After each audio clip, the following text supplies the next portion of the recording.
South Africa has had three governments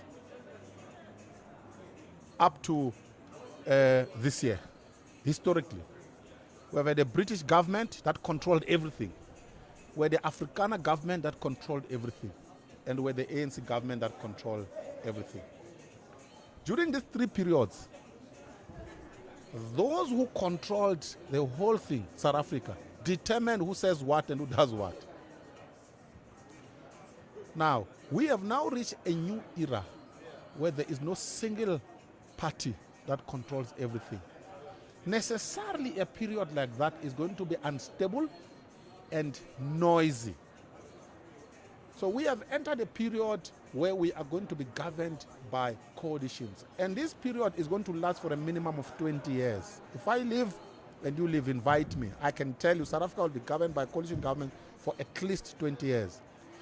So this period is going to be unstable.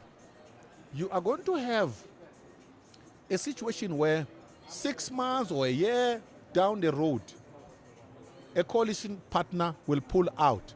Another one that was out would want to come in. We must get used to that kind of instability. So you will not understand what is going on in Tshwane if you don't understand this framework. So the old relationship between the DA and Action SA is gone. The new relationship between Action SA and the ANC will not last. We must understand that a country that is governed by a coalition government, that's how it works. It's unstable. So we must keep that in mind. Number two, with regard to Thembi Smelang. Thembi Smelang come from the ANC. I've said it before and I'm not scared to say it. The ANC is fundamentally a corrupt party. So this idea that when there are allegations of corruption, a minister of the ANC is going to be removed. Anybody who expects that does not know the ANC. The ANC doesn't work that way. The ANC is a party that protects corrupt cadres. That's how it operates. So I'm not surprised when Cyril Ramaphosa is not acting.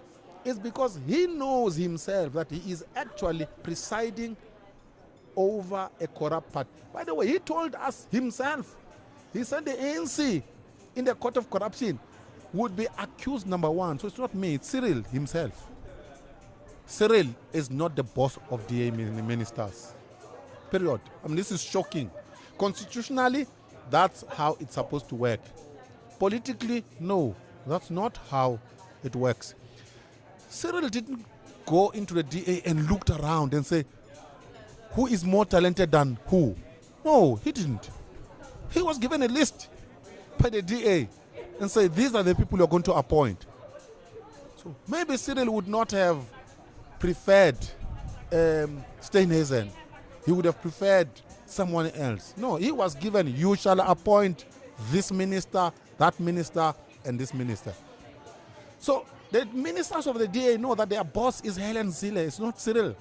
So when Helen Zille says, the Bella bill is going to be signed today, you shall make no appearance there, the Minister of Basic Education has no choice but to listen to her leader.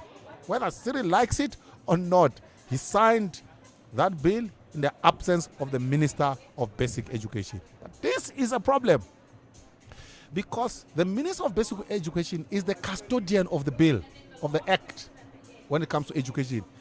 She will put no energy behind it. So who's going to be the champion of that? That is the crisis of a coalition government.